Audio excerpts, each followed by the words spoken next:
Good afternoon guys, क्या हाल चाल है आप सभी लोगों के। उम्मीद करता हूं कि आप सभी लोग बहुत ही बढ़िया होंगे। मैं बता दूं, मैं भी बहुत बढ़िया हूं। एक चैप्टर का रिवीजन हम लोगों का पेंडिंग था, दैट इज चैप्टर नंबर 7। तो चलिए आज उसको फटाफट से रिवाइज कर लेते हैं। सीधे लेकर के चलता हूं मैं आपको हॉट सीट के ऊपर और स्टार्ट करते हैं चैप्टर नंबर 7। तो चैप्टर नंबर 7 का नाम क्या है?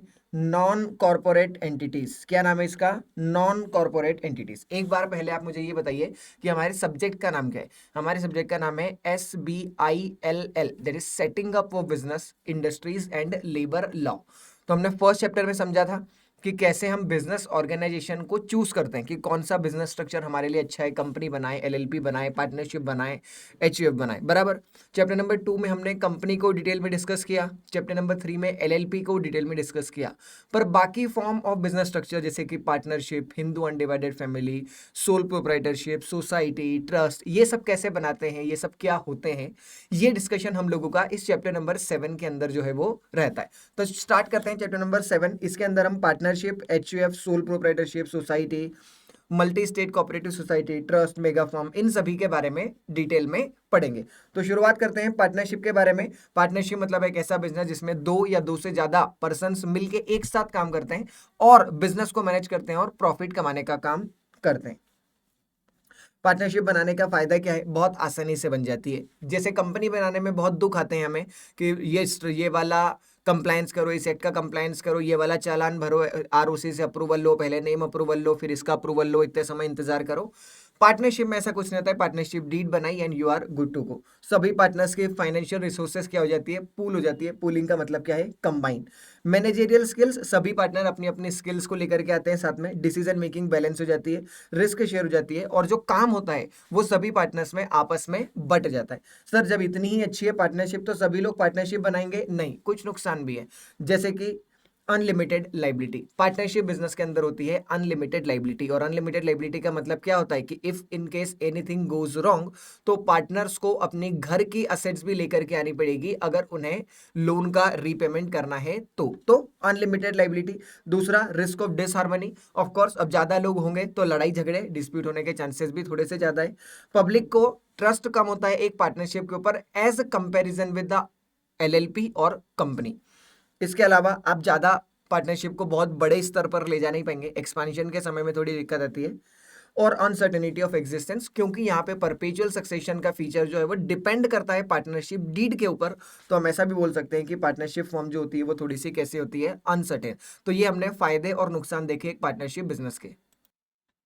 इसके बाद आता है कि पार्टनरशिप कितने प्रकार की होती है। What are the types of partnership. तो सबसे पहले आती है partnership at will. Partnership at will मतलब एक ऐसी पार्टनरशिप जिसे जब तक पार्टनर्स की इच्छा होगी तब तक चलाया जाएगा। विल का मतलब क्या होता है? इच्छा। पार्टनर्स अपनी इच्छा पे इस पार्टनरशिप को चलाते हैं। जिस दिन किसी भी पार्टनर का मन हुआ कि बहुत हो गया पार्टनरशिप, चलो अब बंद करते हैं, तो जैसे ही किसी भी एक पार्टनर ने रिटर्न नोटिस दिया, ये पार्टनरशिप बंद हो सकती है। So means a partnership that can be brought to an end whenever any partner give the notice. किसी भी पार्टनर ने राइटिंग में नोटिस दे दिया कि चलो पार्टनरशिप बंद करो, तो फिर पार्टनरशिप बंद हो जाएगी। Second is particular partnership. Particular partnership का मतलब क्या? कि ऐसी पार्टनरशिप जो हमने किसी पर्टिकुलर पर्पस के लिए बनाई थी, किसी पर्टिकुलर अंडरटेकिंग को कंप्लीट करने के लिए बनाई थी।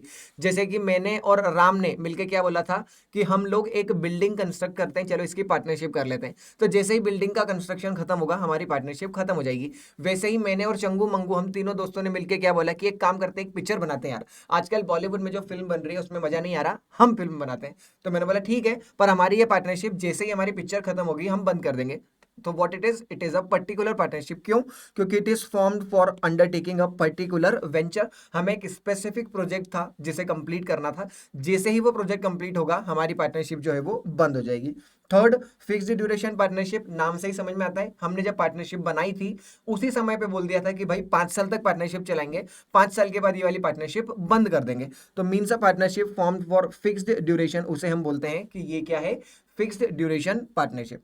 ये तो बात कर ली हमने कि पार्टनरशिप कितने तरह की होती है। अब जरा ये बताइए कि पार्टनर कितने तरह के होते हैं। तो सर पहला पार्टनर होता है एक्टिव पार्टनर। नाम में क्या लिखा हुआ है? एक्टिव। एक्टिव मतलब सक्रिय, मतलब ऐसा पार्टनर जो बिजनेस के, पार्टनरशिप फर्म के डे टू डे ऑपरेशंस में क्या करता है? कंट्रीब्यूशन देता है, मतलब डिसीजंस मेकिंग में काम करता है, कैपिटल कंट्रीब्यूट करता है, प्रॉफिट एंड लॉस बियर करता है, और सबसे इंपॉर्टेंट बात अनलिमिटेड लायबिलिटी बियर करना है। देखो जितने भी पार्टनर्स के बारे में अभी हम पढ़ेंगे वो सभी तरह के पार्टनर्स में लायबिलिटी तो अनलिमिटेड होती है। क्यों? क्योंकि ये पार्टनरशिप बिजनेस का ही फीचर है कि लायबिलिटी कैसी होगी, अनलिमिटेड। तो ये वाला पार्टनर अनलिमिटेड लायबिलिटी बियर करेगा, जो भी नफा नुकसान होगा उसमें शेयरिंग करेगा, मैनेजमेंट में एक्टिवली पार्टिसिपेट करेगा और कैपिटल भी कंट्रीब्यूट करेगा। दूसरा पार्टनर कौन सा है? स्लीपिंग और डोरमेंट पार्टनर। अरे अब तो उठ जाओ, तुम्हारा नाम आ गया, स्लीपिंग और डोरमेंट पार्टनर।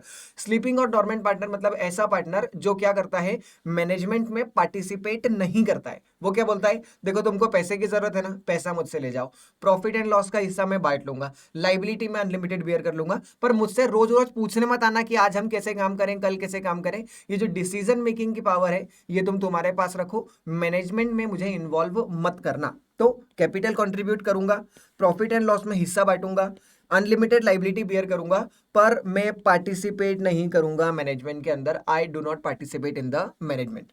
तीसरा सीक्रेट पार्टनर। थर्ड कौन सा? सीक्रेट। सीक्रेट नहीं रे बेबा, सीक्रेट। कौन सा पार्टनर? सीक्रेट। सीक्रेट पार्टनर मतलब ऐसा पार्टनर जो एक्चुअल में पार्टनर तो है पर लोगों को नहीं पता कि वो पार्टनर है। मतलब वो मैनेजमेंट में पार्टिसिपेट तो करता है पर सीक्रेटली करता है, ज्यादा लोगों को पता ही नहीं चलता है कि वो मैनेजमेंट में पार्टिसिपेट कर रहा है या नहीं कर रहा है। क्यों? क्योंकि वो पर्दे के पीछे से काम करता है। तो मीन सा पार्टनर जो कैपिटल कंट्रीब्यूट करेगा, प्रॉफिट एंड लॉस में हिस्सा बांटेगा, लायबिलिटी अनलिमिटेड बियर करेगा, मैनेजमेंट में पार्टिसिपेट भी करेगा पर कैसे? सीक्रेटली। लोगों को पता नहीं चलता है कि ये भी पार्टिसिपेट कर रहा है। लोगों को क्या लगता है कि ये तो स्लीपिंग है, बट एक्चुअल में वो पर्दे के पीछे से जो है डिसीजंस वो लेता है। चौथा नॉमिनल पार्टनर। नॉमिनल पार्टनर मतलब ऐसा पार्टनर जो फर्म को अपना नाम उधार पे देता है।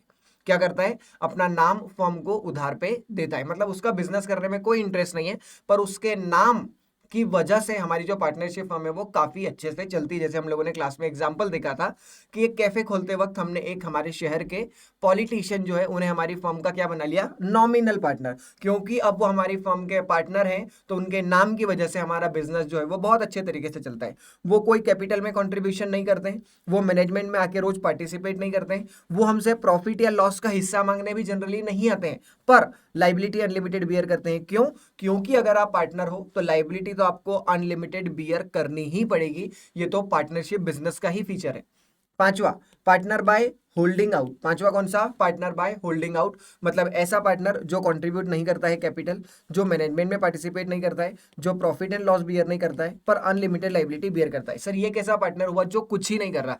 ये एक्चुअली क्या है? ये एक्चुअली पार्टनर था ही नहीं, पर इसने अपने आप को ऐसे रिप्रेजेंट किया कि मैं पार्टनर हूं, या दूसरों को अलाउ किया कि मैं पार्टनर हूं और इसने मना नहीं किया। तो ऐसे में हम इसे सही में पार्टनर मान के इसके ऊपर अनलिमिटेड लायबिलिटी का जो थैला है वो पटक देते हैं। मतलब कि क्या? मान लो दो पार्टनर है ए और बी, उनका एक फ्रेंड है सी, तो ए और बी ने सी को इंट्रोड्यूस किया डी के सामने। डी एक सप्लायर था, डी के सामने कि देखो भाई सी हमारा पार्टनर है, और सी इस बारे में चुप रहा। सी ने बोला नहीं कि अरे मैं पार्टनर नहीं हूं, सी चुप रहा। तो ऐसे केस में सी को क्या मान लिया जाएगा? That he is the partner by holding out. और अब अगर कोई भी डिफॉल्ट होता है, जैसे मान लो डी ने सामान उधार पे दिया ए और बी को और इसका पेमेंट ए और बी नहीं कर पा रहे हैं, तो अब जो डी है वो इस सामान की जो पैसा है वो ए बी और सी तीनों से लेने के लिए राइट उसके पास आ जाता है। तो उसे हम क्या बोलते हैं? That he is a partner by holding out. नीचे आप डेफिनेशन भी दी हुई है, आप चाहें तो देख सकते हैं।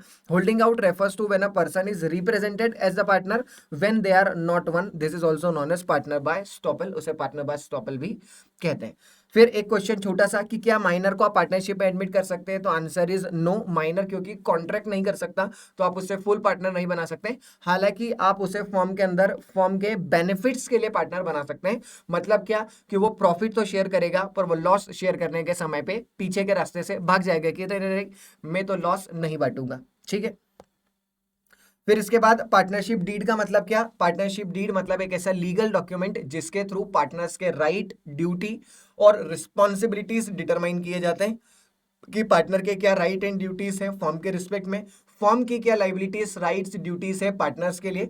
ये सारी चीजों को स्पेसिफाई क्लियर एक्सप्लेन करने वाले लीगल डॉक्यूमेंट को हम क्या बोलते हैं? Partnership deed. इंपॉर्टेंट क्वेश्चन है, ध्यान रखिएगा। कभी कभी एग्जाम में आता है कि पार्टनरशिप डीड के क्या क्या कंटेंट होते हैं। कंटेंट का मतलब क्या?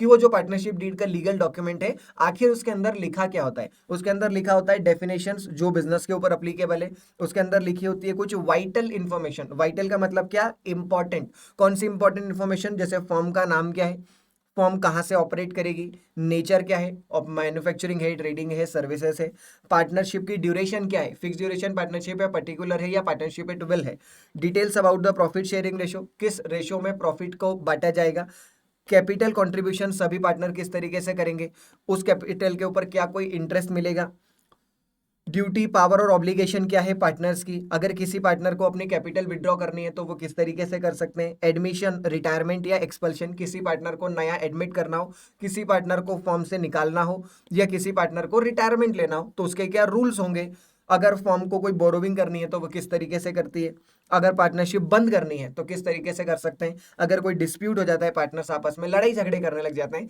तो वो लड़ाई झगड़ों का रिजोल्यूशन किस तरीके से किया जाएगा। ये सारी बातों के प्रोविजंस, रूल्स कहाँ लिखे होते हैं? पार्टनरशिप डीड जो एक लीगल डॉक्यूमेंट होता है उसके अंदर ये सारी बातें लिखी होती है। क्या पार्टनरशिप फॉर्म का रजिस्ट्रेशन कंपलसरी है? Answer is no. Registration compulsory नहीं है, पर ये बेनिफिशियल है कि वो रजिस्ट्रेशन करवा ले। सर अगर रजिस्ट्रेशन नहीं करवाया तो क्या नुकसान होगा? ये भी ओल्ड कोर्स में क्वेश्चन आता था एग्जाम में, अभी न्यू में तो नहीं आया है, पर हो सकता है आपसे ही शुरुआत कर ले। तो क्या क्वेश्चन है कि पार्टनरशिप फॉर्म का रजिस्ट्रेशन वैसे तो क्या है, वैसे तो कंपलसरी नहीं है पर बेनिफिशियल है, पर फिर भी मान लो कोई रजिस्ट्रेशन नहीं करवाता है तो रजिस्ट्रेशन नहीं करवाने के क्या नुकसान है? पहला, no right to sue partner और firm, partner can not enforce right against the firm और अदर पार्टनर्स, मतलब किसी एक पार्टनर, जो एक पार्टनर है वो किसी दूसरे पार्टनर के ऊपर या फिर पार्टनरशिप फर्म के ऊपर केस फाइल नहीं कर सकता कि ये मेरा ड्यू अमाउंट पे नहीं कर रहे हैं। क्यों? क्योंकि आपकी एक रजिस्टर्ड पार्टनरशिप फर्म नहीं है, तो आप किसी दूसरे पार्टनर या अपनी फर्म के ऊपर केस फाइल नहीं कर सकते। Second, no right to sue third party, third party के पास भी आप सूट फाइल नहीं कर सकते। मान लीजिए आपका एक डेटर है और वो डेटर आपको पैसा नहीं दे रहा है तो अब आप उसके खिलाफ कोर्ट में नहीं जा सकते, पर ध्यान रखिएगा वो आपके खिलाफ फिर भी जा सकता है। इवन यू आर अनरजिस्टर्ड, पर थर्ड पार्टी फिर भी आपके खिलाफ केस कर सकती है, तो ये एक बड़ा नुकसान है। The firm can not enforce contract against the outsider, however third party can still file the case against the firm. और तीसरा नुकसान, no claim for set off, मतलब मान लीजिए मुझे एक डेटर से 20,000 लेना है और उसी को मुझे 25,000 देना है, तो मैं ऐसा बोल देता हूं कि मैं अब तुम्हें सिर्फ 5,000 दे देता हूं, ये लो काम कर लो, तो वो मना कर सकता है? नहीं। क्यों? क्योंकि unregistered partnership firm set of नहीं कर सकती है। तो ये 3 नुकसान है जो एक पार्टनरशिप फर्म को उठाने पड़ते हैं। ये हुआ हम लोगों का chapter number 7 non corporate entities का पहला topic, that is partnership firm. Second है Hindu undivided family. Hindu undivided family एक यूनिक फॉर्म ऑफ बिजनेस है जो सिर्फ इंडिया में पाया जाता है, जो ऑटोमेटिकली बनता है। एक फैमिली के मेंबर जब बिजनेस करना चालू कर देते हैं तो हम बोलते हैं कि क्या, कि ये एक हिंदू अनडिवाइडेड फैमिली है जो बिजनेस ऑपरेट कर रही है। सर एचयूएफ कैसे गवर्न होता है? एचयूएफ को गवर्न करने के लिए 2 एक्ट होते हैं, पहला तो income tax act 1961 and second Hindu succession act 1956। क्या क्या कैरेक्टरिस्टिक या फीचर्स होते हैं एचयूएफ के? तो देखो एचयूएफ 2 हिंदू लॉ से गवर्न होता है, एक दया भाग और एक मिताक्षरा। एचयूएफ का मैनेजमेंट जो है वो करता है। करता कौन होता है? Senior male member. थर्ड, इसमें मेंबरशिप मिलती है सिर्फ बाय बर्थ या फिर by marrying to the existing member. मतलब क्या, कि आप किसी एचयूएफ के मेंबर या तो जन्म से बन सकते हैं, उस वाली फैमिली के अंदर आप बर्थ हो जाए आपका तो, या फिर आप उस एचयूएफ के किसी मेल मेंबर से शादी कर लेते हैं, तो ऐसे केस में आप उस एचयूएफ के मेंबर बन जाते हैं। लाइबिलिटी की बात करें तो कर्ता की लाइबिलिटी अनलिमिटेड होती है, जो बचे हुए मेंबर्स हैं उनकी लाइबिलिटी लिमिटेड रहती है टू देयर शेयर, मतलब एचयूएफ में जितना शेयर उन लोगों का है सिर्फ उतने ही अमाउंट के लिए वो लाइबल होंगे। परपेचुअल सक्सेशन इसका होता है, क्यों? क्योंकि लंबे समय तक चलती रहती है, जब तक परिवार चलता रहेगा तब तक ये एचयूएफ बिजनेस जो है वो चलता रहेगा। एचयूएफ का पार्टनर या मेंबर माइनर भी बन सकता है। एचयूएफ को डिसॉल्व करने के लिए सभी फैमिली मेंबर्स की कंसेंट रिक्वायर्ड होती है। एचयूएफ बनानी है तो क्या करें? एचयूएफ बनानी है तो सबसे पहले आप एचयूएफ डीड जो होती है वो क्रिएट करिए। एक रिटर्न फॉर्मल डॉक्यूमेंट बनाइए स्टाम्प पेपर के ऊपर, जिसका नाम क्या होगा? HUF deed. उसमें स्पेसिफाई करिए कि कर्ता कौन है, एचयूएफ के जितने भी मेंबर्स हैं उस समय पे उन सभी का नाम उसके अंदर लिखिए।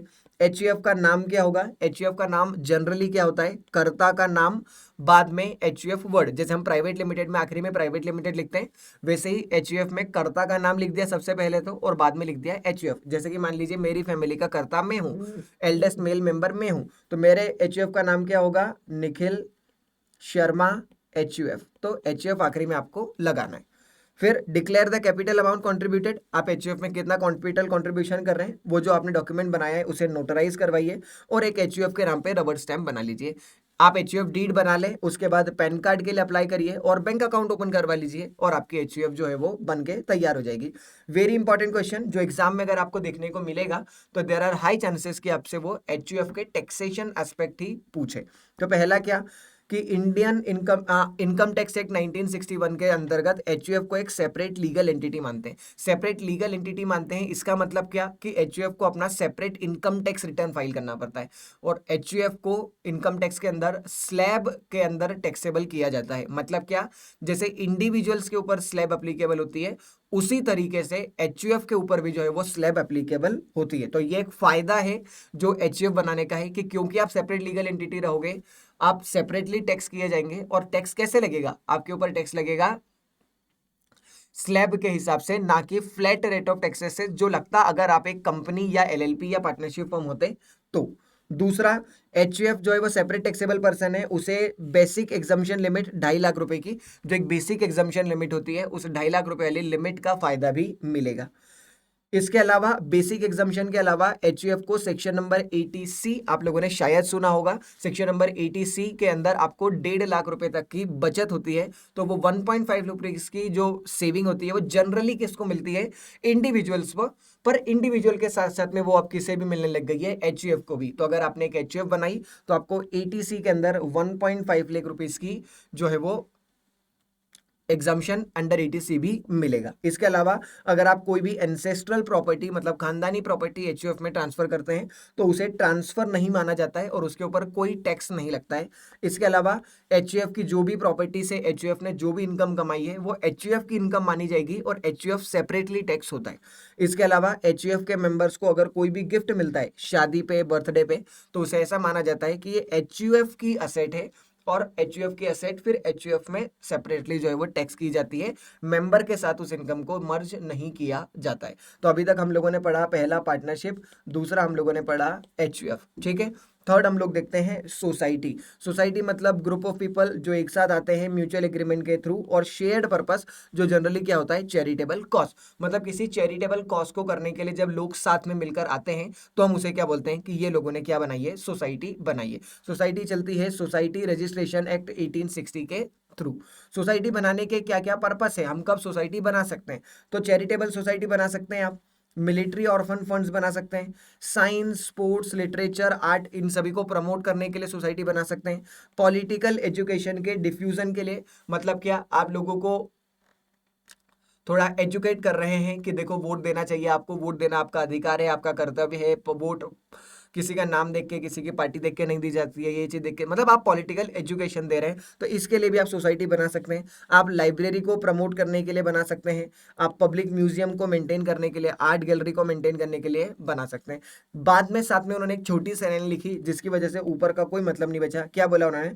बिसाइड दिस, इसके अलावा स्टेट गवर्नमेंट प्रोवाइड कर सकती है और भी कोई ऑब्जेक्ट जिसके लिए आपको सोसाइटी बनानी हो। तो मतलब स्टेट गवर्नमेंट तो बहुत सारी चीजों के लिए सोसाइटी बनाना है जो अलाउ कर देती है। तो इस हिसाब से आपको जिस काम के लिए सोसाइटी बनानी हो जनरली आपको वो परमिशन मिल जाती है। फिर क्वेश्चन आता है कि सोसाइटी बनाए कैसे? Formation of society. तो देखो सोसाइटी बनाने के लिए मिनिमम 7 मेंबर्स की रिक्वायरमेंट होती है। कितने लोग चाहिए? Minimum 7 members. एक यूनिक नेम सिलेक्ट करिए, उसके बाद एक मेमोरेंडम ऑफ एसोसिएशन बना लीजिए, उस मेमोरेंडम ऑफ एसोसिएशन को साइन करिए, आर्टिकल ऑफ एसोसिएशन साइन करिए, फिर एक कवरिंग लेटर बनाइए, मेमोरेंडम ऑफ एसोसिएशन या आर्टिकल ऑफ एसोसिएशन दोनों की certified copy, address proof, identity proof of all the members, proof of residence of all the members और एक एफिडेविट जो सोसाइटी का सेक्रेटरी है उनसे। ये सारे डॉक्यूमेंट्स ले जा करके आपको सबमिट करना है रजिस्ट्रार को। 2 कॉपीज में रजिस्ट्रार एक आपको दे देगा और एक उसके पास रख लेगा, और एक बार जैसे ही उसे डॉक्यूमेंट सेटिस्फैक्ट्री लगेंगे रजिस्ट्रार आपको certificate of incorporation of society जो है वो इशू करके दे देगा। फिर आता है अगला topic, that is multi state cooperative society. Society में से ऐसा कोई क्वेश्चन नहीं जो एग्जाम में देखने को मिल सकता है, जनरली उसका वेटेज जो है वो थोड़ा सा कम रहता है। Multi state cooperative society although exam में आती है। तो अभी हमने क्या पढ़ा, सोसाइटी। सोसाइटी मतलब क्या, किसी चैरिटेबल पर्पस को करने के लिए आप बनाते हैं। पर ध्यान रखना है कोऑपरेटिव सोसाइटी क्या होती है, कोऑपरेटिव सोसाइटी के अंदर आपका इकोनॉमिक पर्पस भी हो सकता है। इकोनॉमिक पर्पस मतलब जरूरी नहीं है कि आप नॉन प्रॉफिट काम ही करें, यहाँ पे हो सकता है आप लोग सभी लोग मिलके क्या करना चाहते हो, प्रॉफिट ओरिएंटेड काम करना चाहते हो। जैसे कि कुछ डेयरी फार्मर्स ने बोला कि हम लोग क्या करते हैं, कोऑपरेटिव सोसाइटी बनाते हैं। क्या बोला, हम लोग एक कोऑपरेटिव सोसाइटी बनाते हैं, हम सभी का जो मिल्क का प्रोड्यूस आता है वो एक साथ इकट्ठा करेंगे, एक कॉमन नेम के अंदर उसको बेचेंगे। और ऐसे करते ही अमूल की शुरुआत भी हुई। तो क्या अमूल नॉन प्रॉफिट है क्या, नहीं, अमूल प्रॉफिट मोटिव ऑब्जेक्टिव के साथ चलने वाली सोसाइटी है।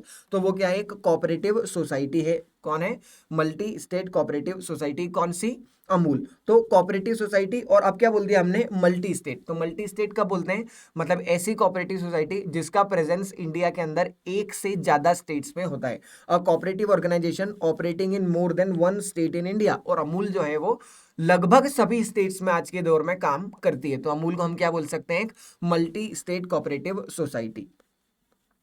मल्टी स्टेट कोऑपरेटिव सोसाइटी जो है वो multi state cooperative society act 2002 के थ्रू गवर्न होती है। तो मल्टी स्टेट कोऑपरेटिव सोसाइटी जो है वो रेगुलेट होती है multi state cooperative society act 2002 के थ्रू।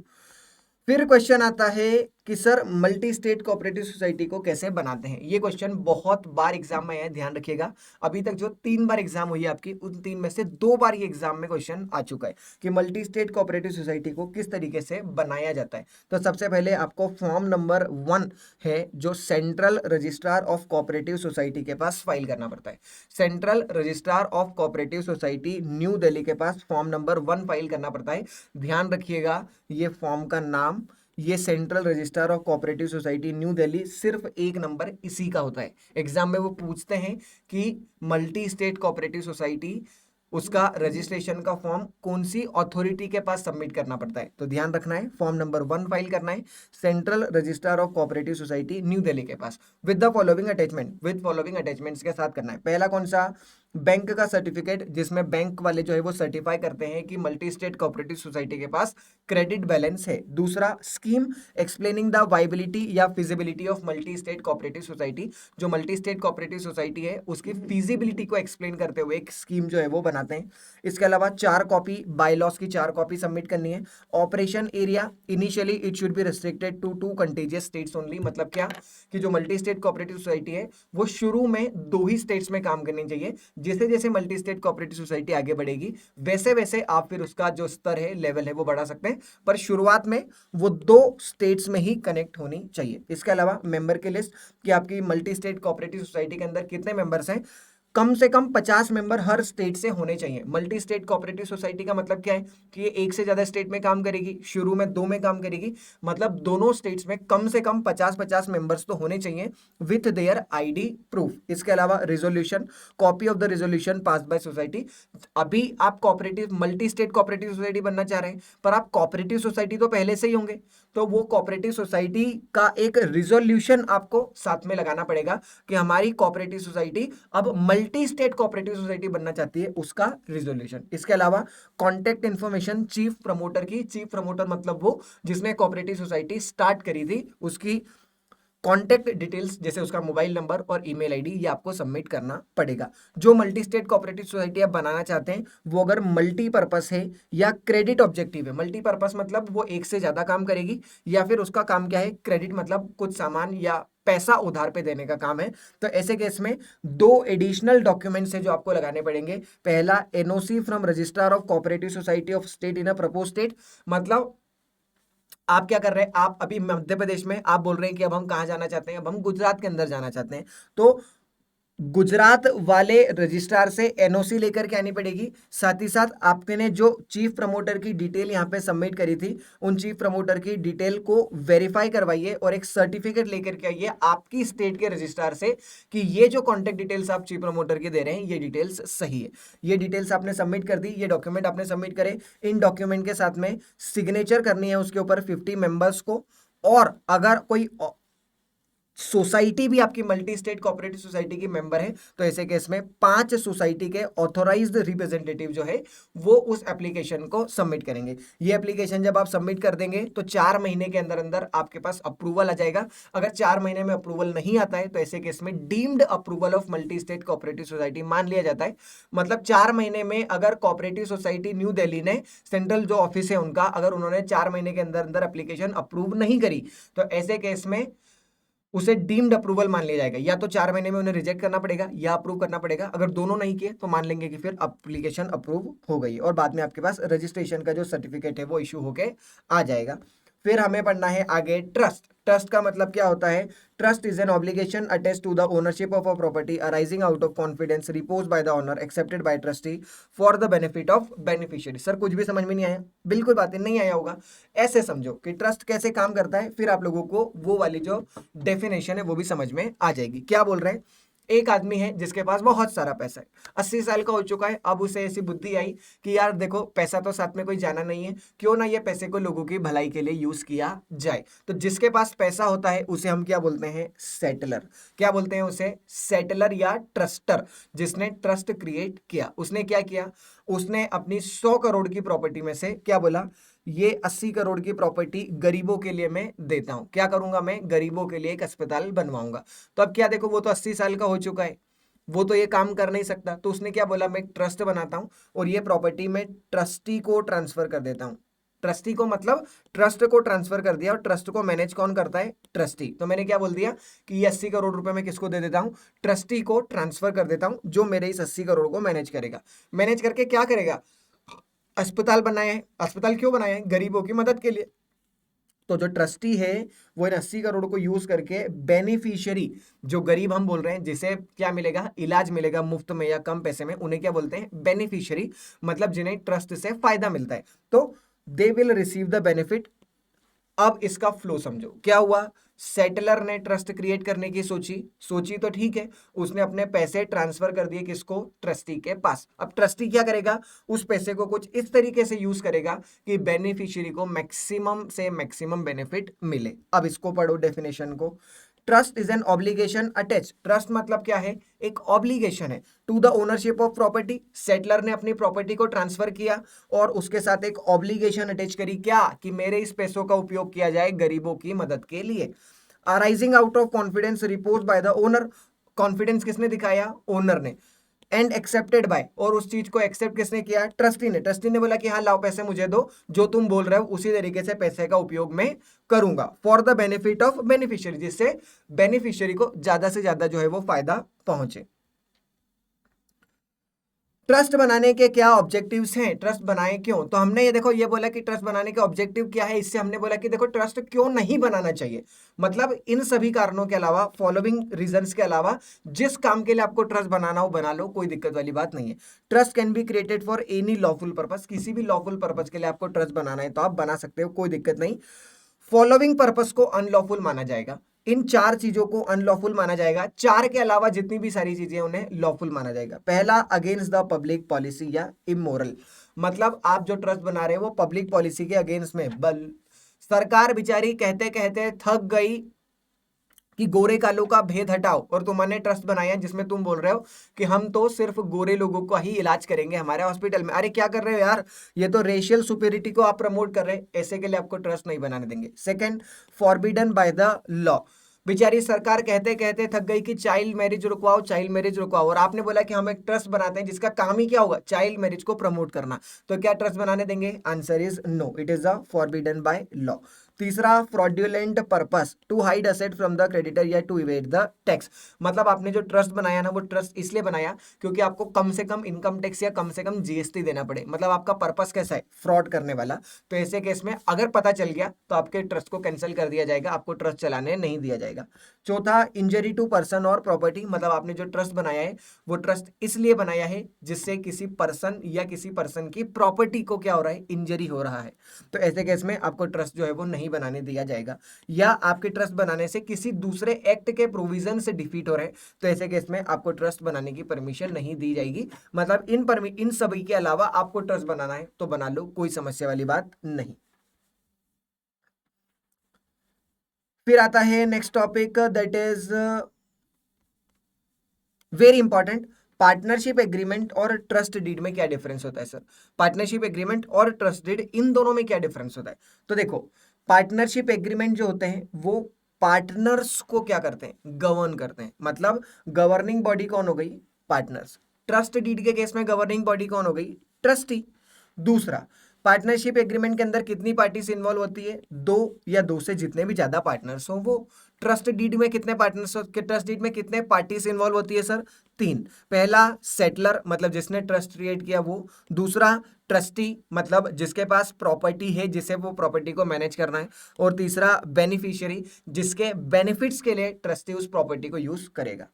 टर्म या ड्यूरेशन, फिक्स्ड ड्यूरेशन है, पर्टिकुलर है, या पार्टनरशिप एट विल है, ये स्पेसिफाई कर देता है पार्टनरशिप एग्रीमेंट। और पार्टनर और जो ट्रस्ट डीड है वो भी स्पेसिफाई करेगा कि ट्रस्ट को कितने समय चलाने के बाद बंद कर दिया जाए। चौथा, राइट्स एंड ड्यूटीज, जो पार्टनरशिप डीड है वो पार्टनर्स के राइट और ड्यूटी को स्पेसिफाई करता है, बताता है। और जो ट्रस्ट डीड है वो ट्रस्टी के क्या राइट है, ट्रस्टी की क्या ड्यूटी है, बेनिफिशियरी के क्या राइट है, बेनिफिशियरी के क्या ड्यूटी है, वो स्पेसिफाई करता है। पार्टनरशिप डीड में पार्टनर से ये एक्सपेक्टेशन होती है कि वो पार्टनरशिप फर्म को ज्यादा से ज्यादा प्रॉफिट कमा के दे, मतलब ज्यादा से ज्यादा फाइनेंशियल सक्सेस फर्म के लिए लेकर के आए। ये हमारी उम्मीद होती है किससे, पार्टनरशिप फर्म के अंदर पार्टनर से। पर ट्रस्टी के अंदर, आप ट्रस्ट के अंदर ट्रस्टी से आपकी क्या उम्मीदें हैं, ये पता कर पाना बहुत मुश्किल है। क्यों? क्योंकि यहाँ पे जो आपको चाहिए ट्रस्ट में, वो फाइनेंशियल सक्सेस नहीं है, आप उसे डिटरमाइन नहीं कर सकते। जैसे कि आपकी इच्छा थी ट्रस्ट बनाते वक्त कि गरीबों की ज्यादा से ज्यादा मदद की जाए। अब ज्यादा से ज्यादा कितनी मदद हमने कर दी है, कैसे क्वांटिफाई करें? ज्यादा से ज्यादा लोगों का मुफ्त में इलाज किया जाए, तो ये कैसे पता चलेगा कि कितने लोगों का मुफ्त में इलाज हुआ, कितने लोगों तक ये फायदा पहुंचा, ये कितने ज्यादा लोगों को हम शिक्षा दे पाए? तो यहाँ पे ट्रस्टी के लिए बहुत हार्ड होता है कि वो एक्सपेक्टेशंस को सेटिस्फाई कर पाए। क्यों? क्योंकि एक्सपेक्टेशन कितनी है ये पता ही नहीं है, ये क्वांटिफाई करना आसान नहीं है। फिर एक छोटा सा टॉपिक आता है, that is mega firm. Mega firm मतलब एक ऐसी मल्टी डिसिप्लिनरी पार्टनरशिप फर्म जिसके अंदर बहुत सारे लोग मिलकर के एक पार्टनरशिप बनाते हैं, अलग अलग प्रोफेशन से आने वाले लोग मिलकर के एक पार्टनरशिप बनाते हैं। जैसे कि एक chartered accountant, cost accountant, engineer, actuary, company secretary, advocate, architect, MBA, सभी लोगों ने मिलकर के क्या बोला कि चलो एक पार्टनरशिप फर्म बनाते हैं। क्या करते हैं? चलो एक पार्टनरशिप फर्म बनाते हैं। तो ऐसी पार्टनरशिप फर्म को क्या बोलते हैं? Multi disciplinary firm. ऐसी फर्म बनाने के क्या फायदे? आपके पास एक्सपर्टीज बहुत सारी हो जाएगी, सीए है, सीएस है, इंजीनियर है, एमबीए है, मतलब अलग अलग, लॉयर है, अलग अलग तरीके के लोग हैं, तो ऑफकोर्स आपके पास एक्सपर्टीज भी कितनी सारी हो जाएगी। वाइडर ज्योग्राफिकल रीच, आप ज्यादा दूर तक फैल सकते हैं अगर ज्यादा पार्टनर्स आपकी फर्म के अंदर होंगे हो, और वो भी सब अलग अलग एरिया से आते हैं। तो इसके अलावा फर्म की अपने आप में एक स्ट्रेंथ हो जाएगी। इंफ्रास्ट्रक्चर की शेयरिंग, सभी लोग अपना अपना अलग अलग ऑफिस लेते हैं, अलग अलग इलेक्ट्रिसिटी का खर्चा होता, दूसरे ओवरहेड्स का खर्चा होता, वो सारे ओवरहेड्स आपके नहीं होंगे। आप इंफ्रास्ट्रक्चर और ओवरहेड की एक्सपेंस की जो है वो आपस में शेयरिंग कर पाएंगे। साथ साथ में फर्म का मैनेजमेंट भी बहुत अच्छे तरीके से हो जाएगा। तो ये हमने देखे मल्टी डिसिप्लिनरी फर्म जो है उसके फायदे। फिर मल्टी डिसिप्लिनरी एक तरीके से एक मॉल है। मॉल किसे बोलते हैं हम मॉल उसे बोलते हैं जहां पे बहुत सारी हमारी जरूरतों का सामान एक साथ हमें मिल जाए, उसे हम क्या बोलते हैं कि इट इज अ मॉल। तो एक तरीके से मल्टी डिसिप्लिनरी फर्म भी एक मॉल है, पर कौन सा मॉल है? Service mall. मतलब आपको कोई भी लीगल सर्विस अगर चाहिए तो आप वहां पर जाएंगे तो आपको एक ही रूफ के अंदर, एक ही छत के अंदर अलग अलग लीगल सर्विसेज या अलग अलग सर्विसेज मिल जाएगी। आपको इंजीनियर चाहिए, हमारी फर्म के पास इंजीनियर भी है। आपको आर्किटेक्ट चाहिए, हमारे पास वो भी है। आपको चार्टर्ड अकाउंटेंट चाहिए, हमारे पास वो भी है। आपको लॉयर चाहिए, हमारे पास वो भी है। मतलब अलग अलग प्रोफेशन से आने वाले लोग एक ही जगह पर बैठे हैं, तो हम इसे बोल सकते हैं कि yes, it is a service mall. और ऐसे छोटी मोटी बातें करते करते हम लोगों का ये चैप्टर जो है वो पूरी तरीके से खत्म हो गया। एक छोटा सा टॉपिक चलो और पढ़ ही लेते हैं, दिख गया हमें तो। सोल प्रोप्राइटरशिप का मतलब क्या होता है? ये तो बहुत बेसिक सी बात है कि एक पर्सन सिंगल ओनर होता है जो बिजनेस को मैनेज करता है, सिंगल प्रॉफिट अपने पास में रखता है, पूरी की पूरी लाइबिलिटी बियर करता है, उसे हम क्या बोलते हैं? Sole proprietor. सोल प्रोप्राइटर को कहां कहां पे रजिस्ट्रेशन करवाना पड़ता है? तो सर सोल प्रोप्राइटरशिप को वैसे तो कोई बहुत ज्यादा फॉर्मेलिटी फॉलो नहीं करनी पड़ती है, पर कुछ कुछ जगह पर कंप्लायंस उसको करने पड़ते हैं। कौन से? पहला, शॉप्स एंड कमर्शियल स्टैब्लिशमेंट, जो गुमास्ता नाम का लाइसेंस हमने चैप्टर नंबर 13 में पढ़ा था, उसका रजिस्ट्रेशन एक सोल प्रोप्राइटर को भी लेना पड़ता है। इसके अलावा प्रोफेशनल टैक्स का रजिस्ट्रेशन जो हर कंसर्न स्टेट, मध्य प्रदेश में करोगे तो मध्य प्रदेश गवर्नमेंट, गुजरात में करोगे तो गुजरात गवर्नमेंट, महाराष्ट्र में करोगे तो महाराष्ट्र गवर्नमेंट, सभी के अलग अलग प्रोफेशनल टैक्स होते हैं, वहां पे रजिस्ट्रेशन करवाना है। चैप्टर नंबर 5 में एमएसएमई हमने पढ़ा है, तो एमएसएमई के अंदर आप माइक्रो है, स्मॉल है, मीडियम है, जो भी है आप उस हिसाब से अपने आप को रजिस्टर करवाना पड़ेगा। जीएसटी रजिस्ट्रेशन चैप्टर नंबर 13 में पढ़ा है। अगर आपका टर्नओवर 40 लाख या 20 लाख को क्रॉस कर रहा है तो ऐसे केस में आपको जीएसटी का रजिस्ट्रेशन लेना पड़ेगा। इंटेलेक्चुअल प्रॉपर्टी, अगर आपके पास कोई पेटेंट, ट्रेडमार्क, कॉपीराइट है तो उसका रजिस्ट्रेशन आपको इंटेलेक्चुअल प्रॉपर्टी लॉ में करवाना पड़ेगा। इसके अलावा small scale industry registration NSIC, आपको याद आ रहा हो तो चैप्टर नंबर 5 में हमने पढ़ा है, उसका रजिस्ट्रेशन भी आपको सेपरेटली करवाना पड़ेगा। और ये दो बातें करते करते हम लोगों ने पूरा हमारा जो चैप्टर नंबर 7 है उसको फटाफट से रिवाइज किया। मतलब मेरे हिसाब से हम लोगों ने लगभग 35 से 40 मिनट के अंदर अंदर ये पूरा जो बड़ा चैप्टर कहते हैं हम जिसे, उस पूरे चैप्टर को रिवाइज किया। लगभग सारे टॉपिक्स देखे जितने एग्जाम में आ सकते हैं, वो सभी टॉपिक्स हम लोगों ने कवर कर लिए। तो अब एक काम करते हैं, लगे हाथ क्यों ना हम इस चैप्टर के जो क्वेश्चन अभी तक 3 अटेम्प्ट के एग्जाम में आए हैं उन्हें भी साथ साथ में देख ही लें। तो चलिए चलते हैं स्क्रीन के ऊपर और पिछले 3 अटेम्प्ट के जो क्वेश्चन हैं उन्हें भी एक बार देख लेते हैं। तो पहला क्वेश्चन है, a group of farmer desire to start the business of organic farm produce by opening branches in a different district and states of the country. मतलब एक फार्मर्स का ग्रुप है जो अपना ऑर्गेनिक फार्म का बिजनेस स्टार्ट करना चाहता है और उसके ब्रांचेस खोलना चाहते हैं कहाँ कहाँ पे, अलग अलग। वापस से बोलता हूं, एक फार्मर्स का ग्रुप है जो बिजनेस स्टार्ट करना चाहते हैं ऑर्गेनिक फार्म का, अपनी ब्रांचेस ओपन करना चाहते हैं अलग अलग डिस्ट्रिक्ट के अंदर और दूसरी स्टेट्स के अंदर। The farmer have approach you, farmers आपके पास आए हैं और पूछ रहे हैं कि बताओ जरा multi state cooperative society under multi state cooperative society act 2002 कैसे बनानी है। Brief them on the documentary requirement, मतलब कौन कौन से डॉक्यूमेंट्स की रिक्वायरमेंट है अगर मल्टी स्टेट कोऑपरेटिव सोसाइटी बनानी है तो। और जिस बात पे मैंने आपको फोकस करवाया था, and the authority with whom the application needs to be file. ये क्वेश्चन दिसंबर 2023 के एग्जाम में 3 मार्क्स के लिए आया था। ध्यान रखिएगा, सिर्फ इतने से पोर्शन का 1 नंबर है, सिर्फ इतने से पोर्शन का 1 नंबर है। वो जो आंसर था कि फॉर्म नंबर 1 फाइल करना है central registrar of cooperative society New Delhi, सिर्फ इतना सा लिख देंगे तो 1 नंबर तो सिर्फ इतनी छोटी सी बात का है। और बाकी जो हम लोगों ने पढ़ा कि फॉर्म नंबर 1 फाइल करना पड़ेगा central registrar of cooperative society New Delhi with the following document, bank certificate, scheme, bike की 4 copy, operational area 4 restricted states के पास होना चाहिए, मेंबर्स की लिस्ट होनी चाहिए, एटलीस्ट 50 मेंबर हर स्टेट में से होना चाहिए, चीफ प्रमोटर की डिटेल होनी चाहिए। ये सारे वो डॉक्यूमेंट्स हैं जो हमें सबमिट करने पड़ते हैं। फिर सिग्नेचर करनी पड़ती है 50 इंडिविजुअल्स को और 4 महीने के अंदर अंदर आपकी एप्लीकेशन जो है डिस्पोज होके आ जाती है। सेम क्वेश्चन दिसंबर 2024 के एग्जाम में भी आया, पहले दिसंबर 23 में आया फिर दिसंबर 24 में आया। देखते हैं इस क्वेश्चन को भी एक बार पढ़ के कि ये किस तरीके से पूछा है। ABC group is a combination of dairy farmer. Okay, dairy farmers का एक ग्रुप है जिसका नाम क्या है, एबीसी, जो 2 स्टेट में काम करता है, महाराष्ट्र में और गुजरात में। वो सक्सेसफुली अपनी अपनी स्टेट कोऑपरेटिव सोसाइटी में अलग तरीके से काम कर रहे थे। ओके, अलग अलग, पहले गुजरात और महाराष्ट्र में अलग अलग तरीके से काम कर रहे थे।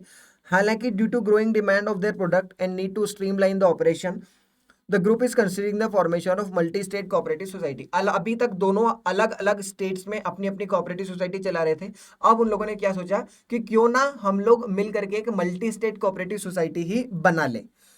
क्या क्या लीगल और प्रोसीजरल स्टेप्स इन्वॉल्व है मल्टी स्टेट कोऑपरेटिव सोसाइटी को बनाने में। सेम टू सेम क्वेश्चन कि मल्टी स्टेट कोऑपरेटिव सोसाइटी बनानी है तो form number 1 central registrar of cooperative society New Delhi के पास आपको फाइल करना है विद द फॉलोइंग डॉक्यूमेंट्स। वो डॉक्यूमेंट सबमिट किए, दूसरे नंबर पे सिग्नेचर आ जाएगी और तीसरे नंबर पे एप्लीकेशन डिस्पोज हो जाएगी 4 महीने के अंदर अंदर। ध्यान रखना है एक बात को, सिर्फ डॉक्यूमेंट्स लिख करके नहीं आना है, वो सिग्नेचर और एप्लीकेशन 4 महीने में डिस्पोज हो जाएगी, वो वाले पार्ट को लिखना मत भूलना, ध्यान रखना। Question number 2.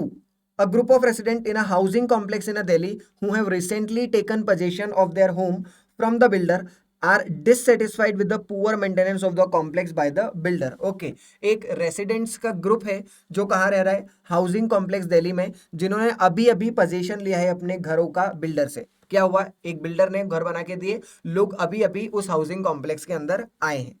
They wish to create a legal entity specifically for the maintenance of housing complex. वो क्या चाहते हैं, अपने हाउसिंग कॉम्प्लेक्स को मेंटेन करने के लिए एक लीगल एंटिटी बनाना चाहते हैं, क्योंकि अभी जो लीगल एंटिटी बनी हुई है ना, मतलब अभी जो बिल्डर है वो बिल्डर सही तरीके से काम नहीं कर रहा है। They are dissatisfied with the poor maintenance of the complex. Builder ने कॉम्प्लेक्स को सही तरीके से संभाल के नहीं रखा है। वो चाहता है कि हम हमारी एक अलग से एंटिटी बनाएं और उससे चलें।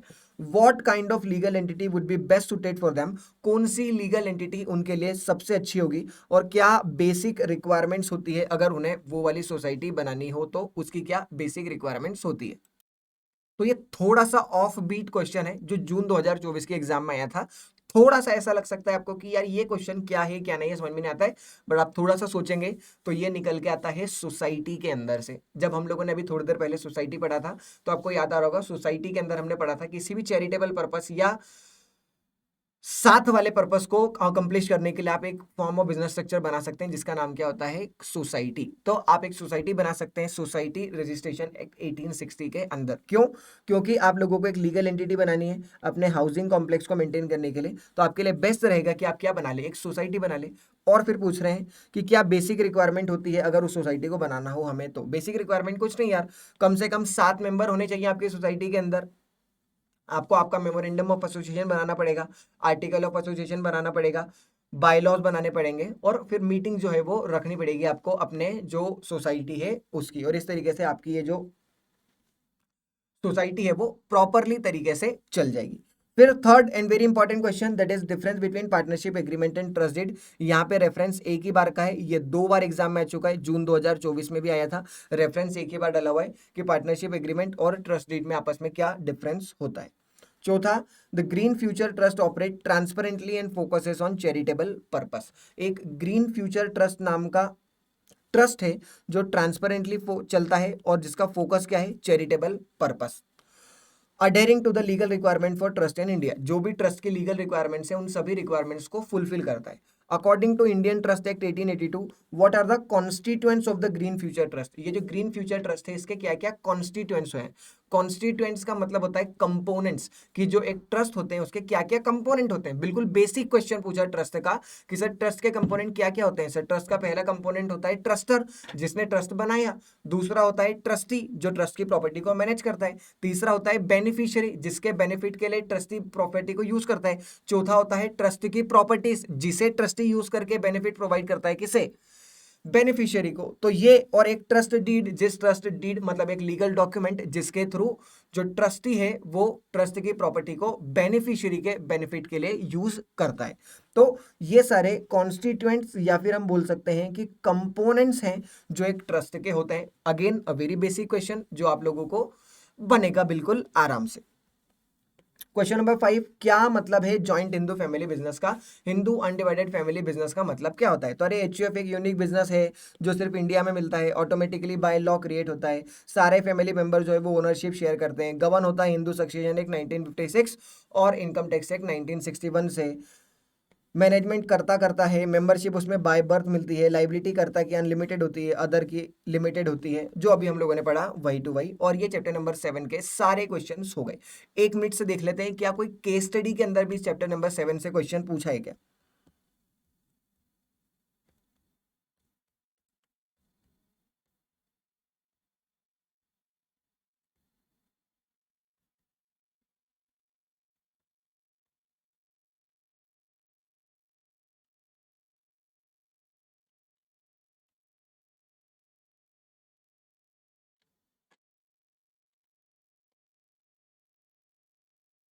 जी नहीं। तो चैप्टर नंबर 7 के इतने ही क्वेश्चन से केस स्टडी में आज तक ये क्वेश्चन, ये वाला चैप्टर बेचारा कभी घूमता हुआ पाया नहीं गया। हो सकता है अभी आ जाए, हमें उससे कोई समस्या नहीं, हमने तो पूरा चैप्टर पढ़ लिया है। तो ये चैप्टर नंबर 7 को हम लोगों ने बिल्कुल 40 से 45 मिनट में कंप्लीटली रिवाइज किया, क्वेश्चंस भी देख लिए।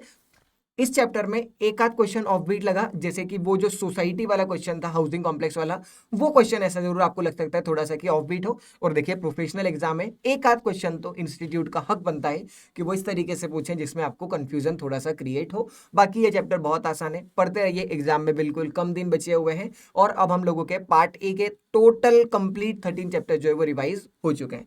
चलिए आज की रामायण को करते हैं यहीं पर समाप्त। कोई भी डाउट कंफ्यूजन आप लोगों को हो तो आप कमेंट में मुझसे पूछ सकते हैं और मिलेंगे बाद में। Till then bye bye.